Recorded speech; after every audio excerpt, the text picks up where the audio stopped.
Universal Studios, Hollywood. Elizabeth Taylor sat in her trailer on the set of General Hospital, flipping through a tabloid. The headline screamed, "Wacko Jacko's face falls apart." She threw the magazine across the room. "Enough," she said to nobody in particular. Then she picked up the phone and called Michael Jackson. They had never met. "Michael," she said when he answered, his voice soft and cautious. "This is Elizabeth Taylor. I know we don't know each other, but I wanted to tell you something. I understand what you're going through, and you're not alone." Michael was silent for a long moment. Then he started to cry. That phone call began one of the most profound friendships in Hollywood history. A bond between two people who had been destroyed and rebuilt by fame, who understood the cost of being a child star, who knew what it meant to be the most famous person in the world and the loneliest. Let's go back to understand why Elizabeth Taylor, of all people, reached out to Michael Jackson. Elizabeth had been in show business since age 9. By 12, she starred in National Velvet and became America's sweetheart. By 18, she was a sex symbol.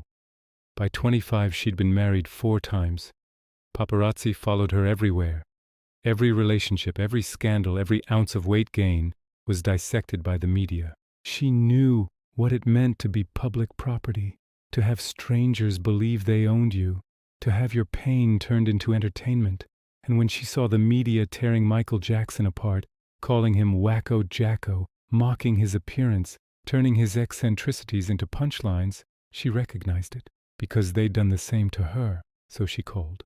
And Michael, who had spent his entire life surrounded by people who wanted something from him, heard something he hadn't heard in years: genuine compassion. They met in person a few weeks later.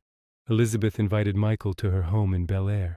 They talked for hours about their childhoods, both stolen by fame, about loneliness, both surrounded by people but utterly alone, about the cost of beauty, Elizabeth's fading with age, Michael's never his to begin with, about the impossible standards. Elizabeth expected to be glamorous every moment. Michael expected to be perfect in every performance.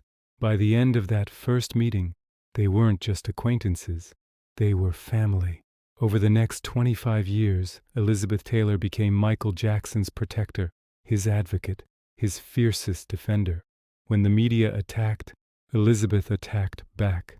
When Michael was accused, Elizabeth stood by him. When the world turned against him, Elizabeth never wavered. The first allegations of child abuse. Michael Jackson's reputation imploded overnight.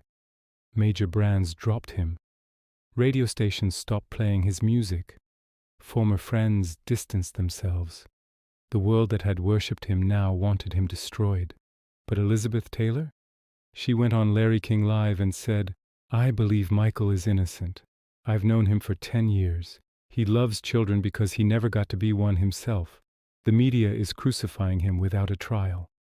Critics accused her of being blinded by friendship. Elizabeth didn't care. "I know what it's like to be hunted," she told Vanity Fair. "I know what it's like to have your life turned into a circus. Michael is going through hell, and I won't abandon him." Michael never forgot it.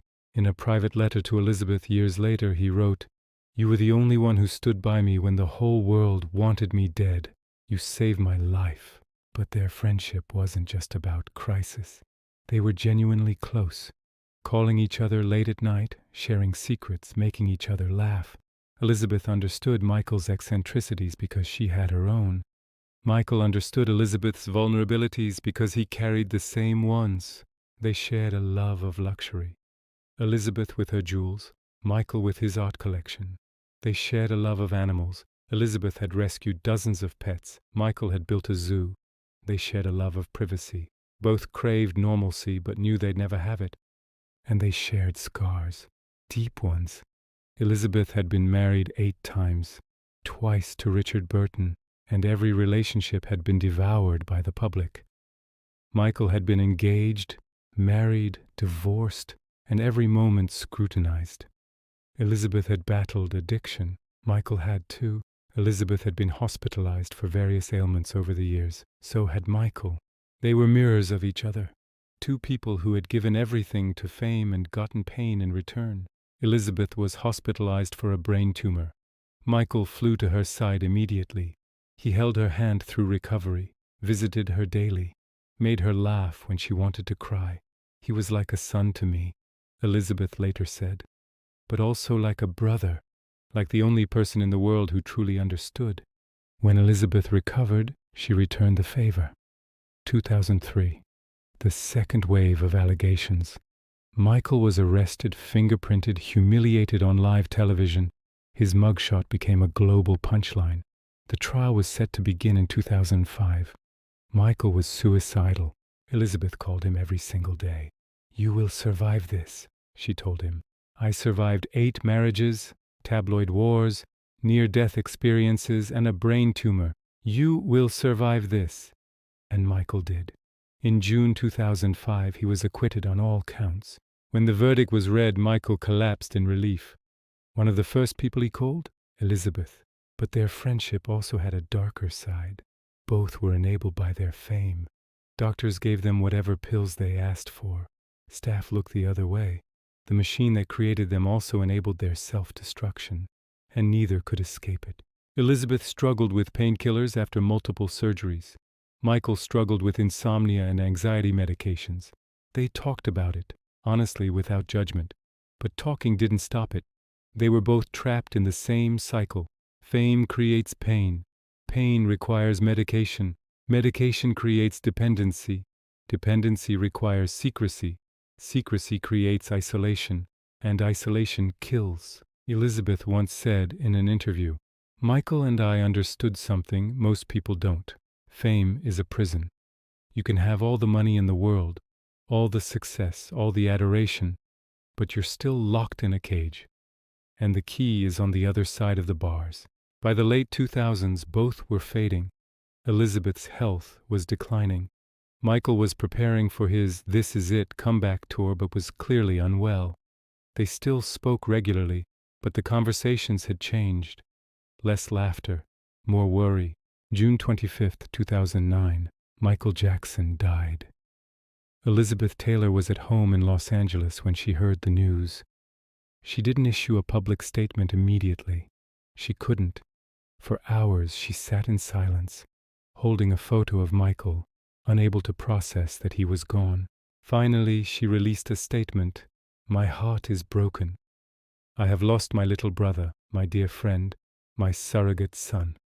Michael was one of the most talented, kind, generous souls I've ever known. The world has lost a giant. I have lost part of my heart."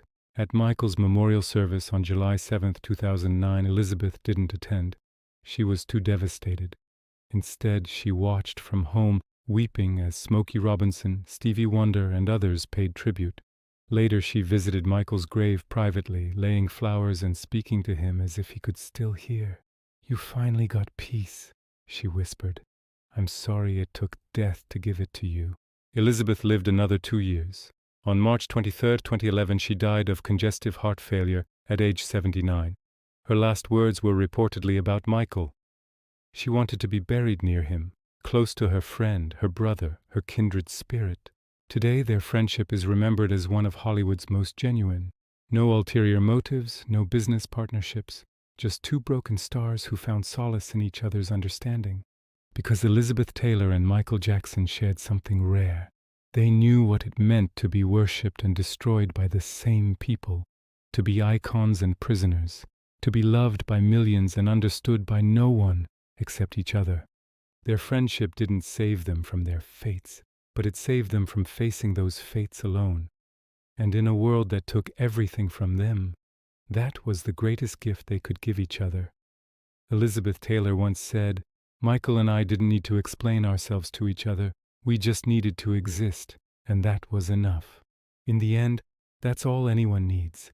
Someone who understands without asking, someone who stays without conditions, someone who sees the human beneath the icon. Elizabeth gave that to Michael. Michael gave it to Elizabeth. And when the world remembers them, it should remember that. 2 people, equally broken, equally brilliant, who chose to carry each other's pain when nobody else would. That's not just friendship. That's love. the kind that transcends fame, fortune, and even death itself.